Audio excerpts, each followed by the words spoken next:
Et après avoir été conduit en sécurité loin des policiers, j'avais confiance en la mescaline. C'est comme si les dieux veillaient sur nous cette nuit-là.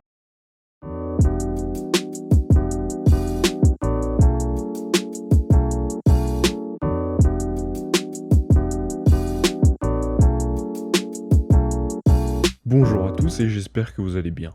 Aujourd'hui on se retrouve pour un trip report avec une substance que vous appréciez particulièrement, la mescaline. Je tiens à vous rappeler qu'un trip peut se passer très bien comme très mal et laisser des traumatismes ou séquelles à vie. Écoutez les événements de ce trip avec objectivité.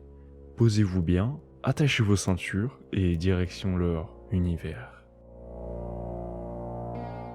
Je sais pas exactement quelle heure il était, mais je me suis levé et je suis allé à la cuisine. Je tripais déjà à fond après avoir ingéré le cactus. Je sentais que la mescaline commençait vraiment à faire effet.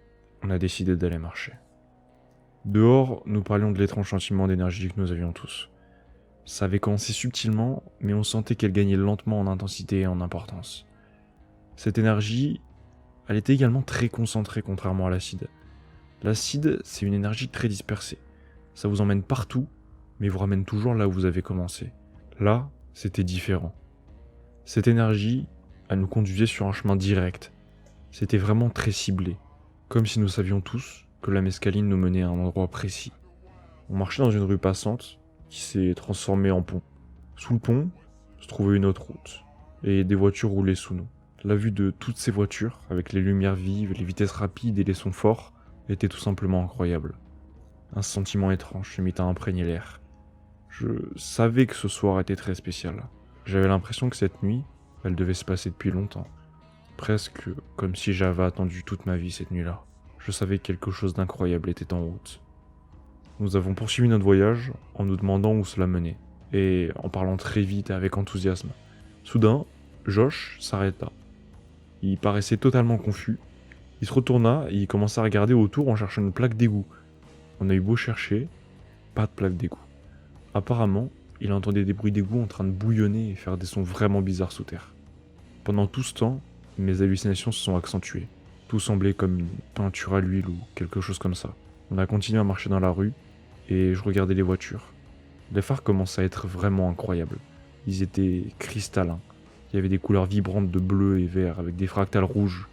Josh a commencé à parler de comment il sentait avoir du temps à l'infini devant lui. Et c'était ce que je ressentais aussi. J'avais tout le temps de l'univers devant moi. D'habitude, je me sens toujours trop pressé dans ma vie de tous les jours. Même pendant les fins de semaine, j'ai toujours l'impression que lundi, il était très proche. Mais maintenant, tout semblait différent. Ce soir, on avait du temps à l'infini, plus que nous ne pourrions jamais en rêver. Nous avions tout le temps en abondance. Nous avions tout le temps de l'univers et nous pouvions en faire ce que nous voulions. Ce sentiment était très réconfortant pour moi qui avait beaucoup trop l'habitude d'être trop pressé. Finalement, on est arrivé dans une réserve forestière qui était ouverte. L'expérience incroyable allait débuter. Les arbres étaient tous grands et fiers. Chaque arbre faisait remarquer sa présence. Je pouvais sentir les esprits des arbres tout autour de moi, communiquer avec moi, me guider. Je ressentais une énergie intense parmi eux qui faisait vibrer l'air. Je me demandais pourquoi je n'avais jamais remarqué cette énergie avant. Nous marchions, nous parlions de tout ce qui nous venait à l'esprit, puis la folie a commencé. Nous marchions en avant, et au loin, j'ai vu un étang sombre, et quelque chose se déplaçait autour de la rive. Il y avait une figure sombre qui semblait être assise au bord de l'étang. J'avoue que j'en avais un peu peur. Nous avons continué à avancer, et il s'est avéré que personne n'était au bord du lac. Et en fait, il n'y avait même pas de lac, c'était juste un champ. Mes yeux commençaient vraiment à me jouer des tours. Pendant toute la durée que nous avions passé dans les bois jusqu'à maintenant, j'avais l'impression qu'il y avait beaucoup de bons esprits dans la forêt autour de moi pour me guider, me protéger, veiller sur moi. Mais maintenant, les choses allaient changer. Nous étions sur le terrain et j'ai ressenti une terreur intense. C'était bizarre parce que c'était tout le contraire depuis le début. Et quelque chose à cet endroit-là n'allait vraiment pas. De mauvaises énergies, des esprits en colère et de violentes vibrations pénétraient l'air. J'étais convaincu que nous étions tombés sur les esprits d'une bande d'Amérindiens massacrés à l'époque. Je pouvais sentir leurs esprits nous éblouir. Ils se tenaient tous autour du champ, nous regardaient fixement en colère et nous disant de partir. Là, je voulais continuer, mais je pouvais vraiment pas gérer la peur intense que je ressentais. Et Ben, c'était la même chose. Donc il a accepté qu'on parte. On ressentait tous la même chose, comme si c'était un champ de bataille d'il y a très longtemps. On a fait demi-tour et laissé la mescaline nous emmener là où elle voulait. J'avais sérieusement l'impression que les arbres me chuchotaient de s'éloigner du champ et de revenir dans la sécurité de la forêt. Nous avons suivi l'énergie et elle nous a menés vers une colline géante remplie d'arbres. En la montant, les arbres semblaient s'étendre sur les côtés en révélant un chemin secret qui était destiné à nous. Les racines des arbres créaient des couches de terre qui formaient un escalier pour nous permettre de grimper. Je me sentais beaucoup plus à l'aise avec ces arbres, comme s'ils essayaient de nous protéger et de nous sortir d'un mauvais endroit.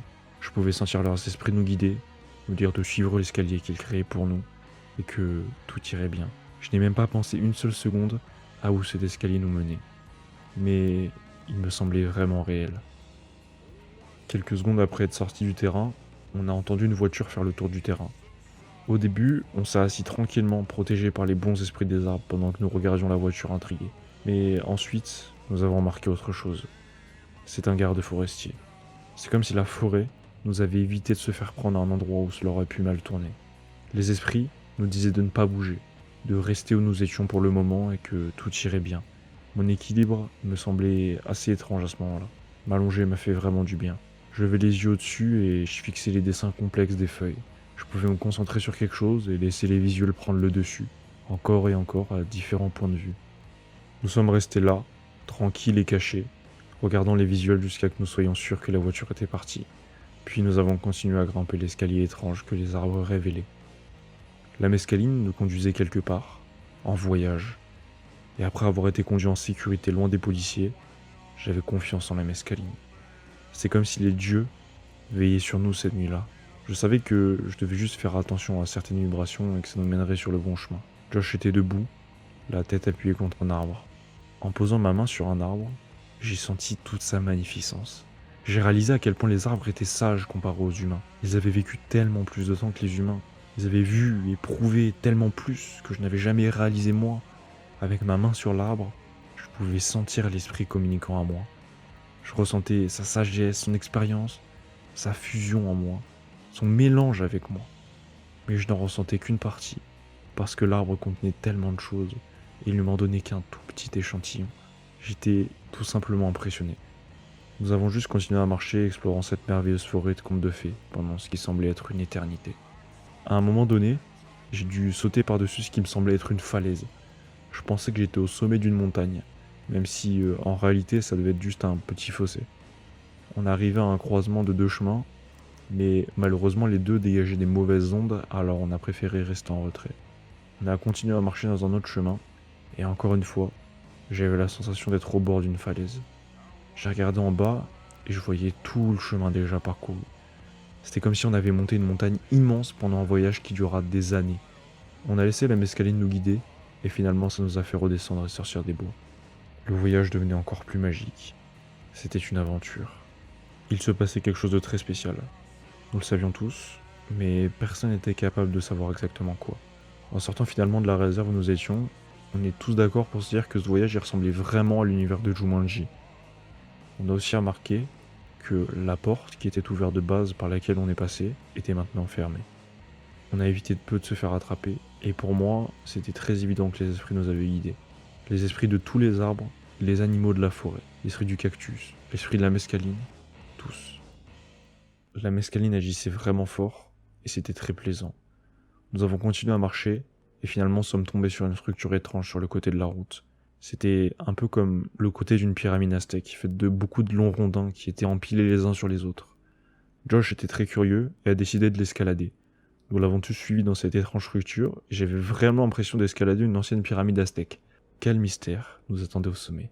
Nous sommes arrivés assez haut et avons décidé de s'asseoir ici pendant un certain temps. Je me souviens avoir eu la volonté de rester toute ma vie en haut de ces pyramides. C'était comme si nous avions fait toutes sortes de voyages, différents à différents endroits, et chacun semblait être une vie entière. Nous nous sommes donc assis, et nous avons parlé de beaucoup de choses. Je me souviens que nous parlions de comment nous nous sentions. Nous avons réalisé que la sensation de la mescaline était très propre à elle-même, comme si c'était la sensation de base des prods et qu'elle était dérivée dans d'autres substances. Par exemple, on avait vraiment l'impression que la sensation de la MDMA venait de base de celle de la mescaline. J'avais l'impression d'avoir trouvé quelque chose que j'avais cherché pendant des années, mais je n'avais jamais été conscient que je le cherchais. Pendant toutes ces années de trip psychédélique, j'avais toujours cherché la mescaline. Aucune des autres substances n'était exactement ce que je voulais. L'acide en était proche, certes, mais pas tout à fait, et aujourd'hui se révèle à moi celle que je cherchais, la mescaline.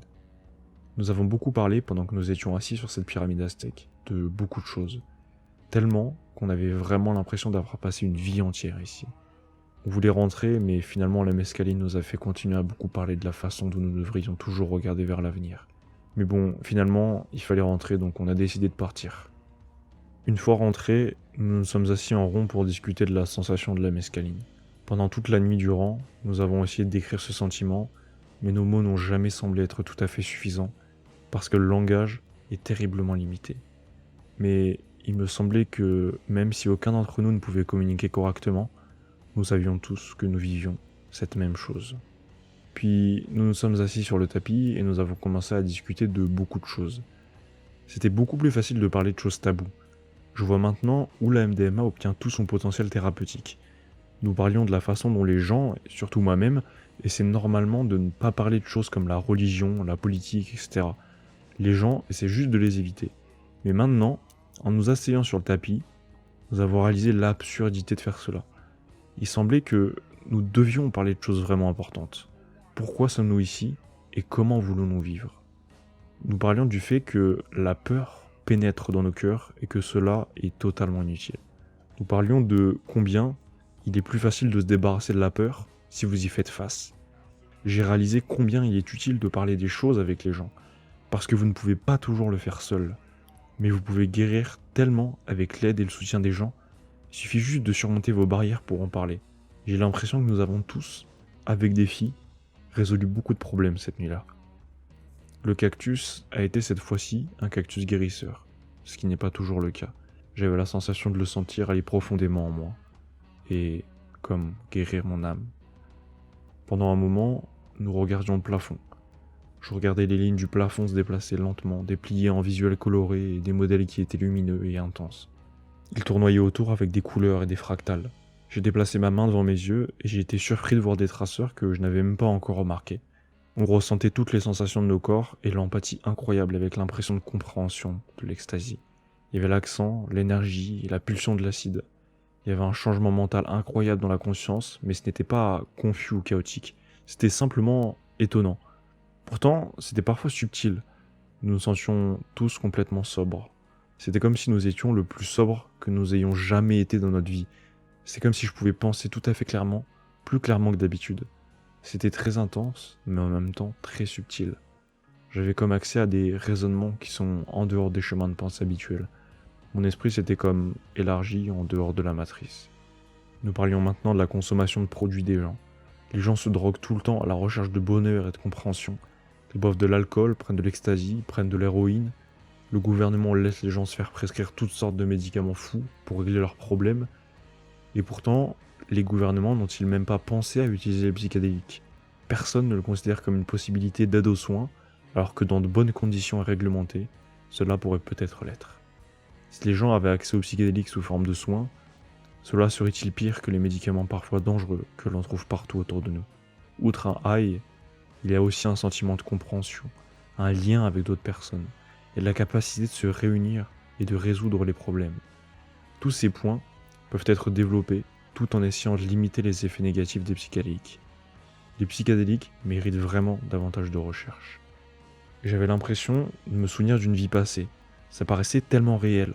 Je me souvenais d'un village amérindien il y a longtemps. Le peyote était alors très présent. C'était la médecine socialement acceptée. Les gens le prenaient, allaient dans le tipi, s'asseyaient, parlaient et prenaient le cactus. C'était un cadeau de Dieu, une cérémonie religieuse. J'avais l'impression de me souvenir d'une autre vie et cette vie était bien meilleure. Puis les gens sont venus dans notre monde, nous l'ont pris et ils n'ont jamais connu les bienfaits de ce cactus, car ils en avaient peur. J'ai réussi à me sortir de cette transe. Je me suis rendu compte que j'avais pas de mémoire d'une vie passée. C'était comme si un esprit me montrait cette vision. Je ne sais pas comment mon esprit a créé cela ou pourquoi, mais ça paraissait vraiment réel. Après une longue nuit de conversation et de questionnement, le soleil s'est levé et nous avons décidé qu'il était temps de se reposer. Quand je suis rentré à la maison, j'ai pris une douche et c'était la meilleure douche de ma vie. comme si j'avais nettoyé mon âme entière. Je lavais toutes les énergies négatives. Je me sentais renouvelé, rafraîchi, revitalisé. J'ai passé le reste de la journée dans une humeur incroyable en essayant de comprendre à quel point ce que j'avais vécu est spécial. J'espère que ce trip report vous a plu autant qu'à moi. Gardez en mémoire que ce genre de trips sont vraiment très rares. J'espère également que ma narration a pu vous transporter correctement dans cet univers magique. Alors renseignez-vous énormément à avoir une consommation, essayez de comprendre, mais ne cherchez pas le trip parfait parce qu'il est très rare et je pense que ça ne devrait pas être ce que l'on recherche. Alors vraiment, faites attention à vous, renseignez-vous un maximum. Si cette vidéo vous a plu, je vous invite à liker, vous abonner, partager et surtout me faire votre retour sur ce trip exceptionnel en commentaire. Vous pouvez détacher vos ceintures et je vous dis à la prochaine pour découvrir ensemble un nouvel univers. Merci.